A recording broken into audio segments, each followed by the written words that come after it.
Hello po! Magluluto nga po pala ako ng shakshuka sa mainit na kawali. Naglagay na po pala ako ng olive oil at nilagay ko na po ang white onion. Halo-haluin lang po natin at sinunod ko naman pong ilagay ang kamatis at halo-haluin lang po ulit natin. Naglagay po pala ako ng kaunting ketchup, kaunting tomato paste at kaunting sugar.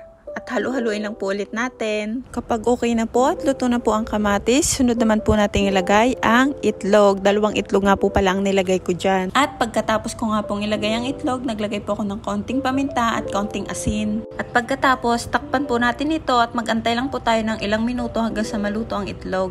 At pagkaluto nga po ng itlog, naglagay po pala ako ng shredded mozzarella cheese sa taas.